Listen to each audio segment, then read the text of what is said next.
This is Political Science for Class 11, and the topic today is Election System in India.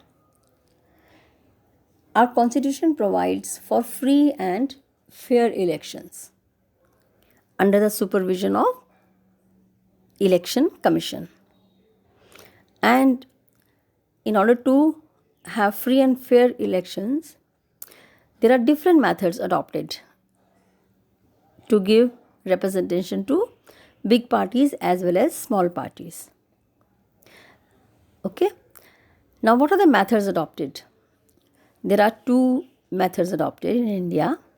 First is FPTP, first past the post system, and this is also called plurality system or simple majority system. Here, under this system, the country is divided into various parts called constituencies for the purpose of having elections.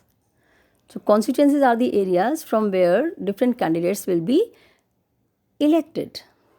But from each constituency, one candidate will be declared elected, although many candidates would be contesting the elections. So, such system is called, or such constituencies are called, single member constituencies.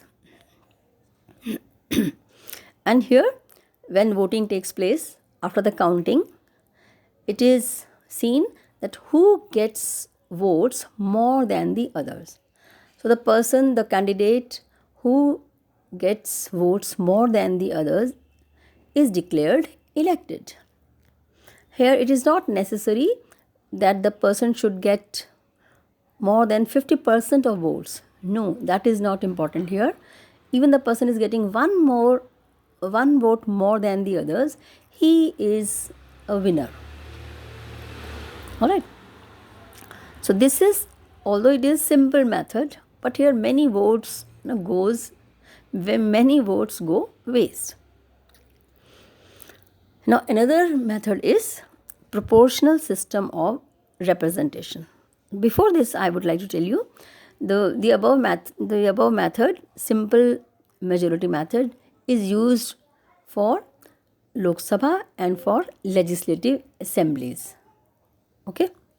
Now for Rajya Sabha and for the election of president and vice president and legislative assemblies, not legislative assemblies, legislative councils, this system of proportional representation is adopted.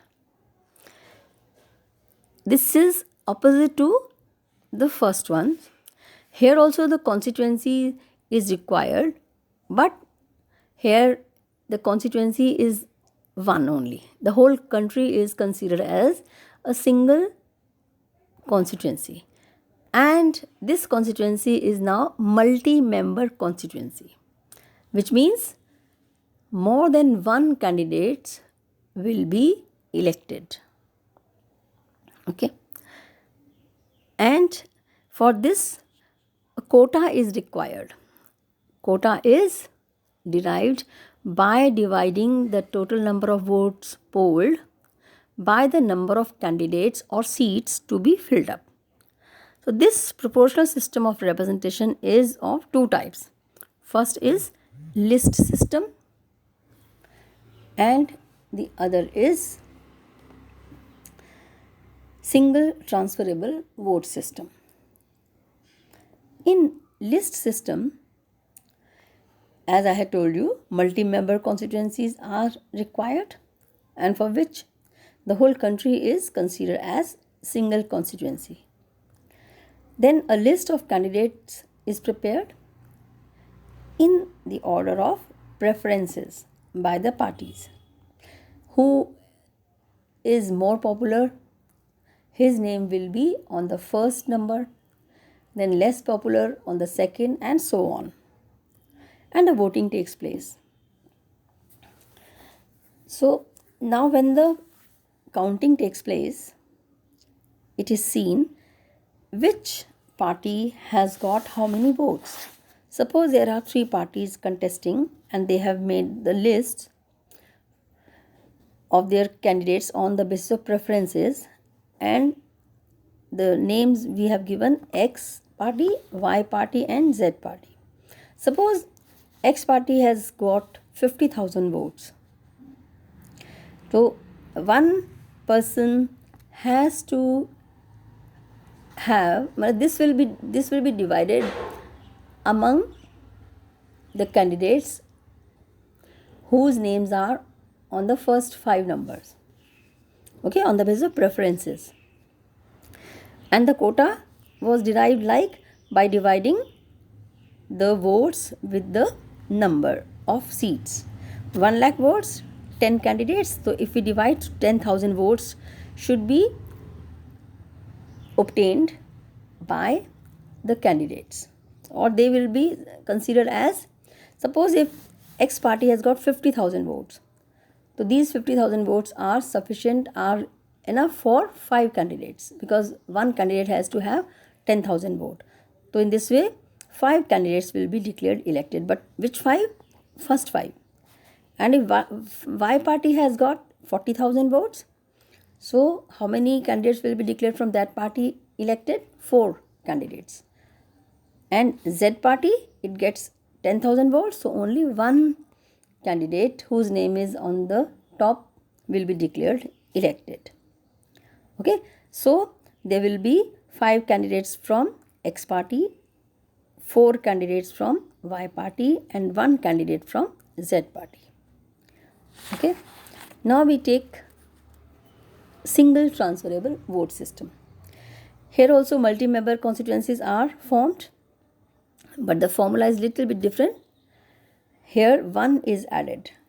Suppose 1 lakh votes are there and 5 seats are there. So formula is 1 lakh upon 4 plus 1 plus 1. And if we calculate, so the quota will be 20,001. Here the counting of votes is also there on the basis of the preferences. But what is there?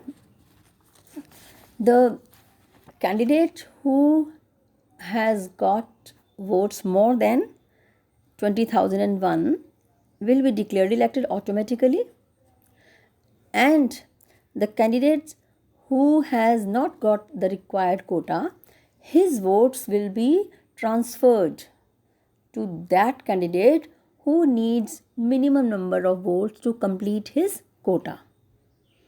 Alright, and in this way all those candidates who are near the quota, they will get the votes from that candidate who has not got the required number of votes. Alright, so this is called single transferable vote system, or the votes of the least votes, the person who has got lowest number of votes, minimum number of votes, will be transferred to the other candidates one by one till all the votes are consumed. So we see these methods are there, but they are very complicated, complex methods.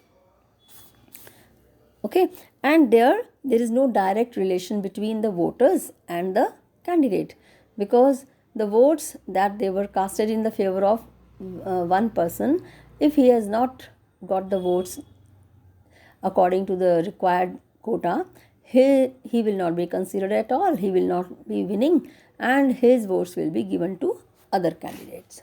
So these are two systems of election that are adopted for Lok Sabha, legislative assemblies, and president, vice president and legislative councils. Thank you.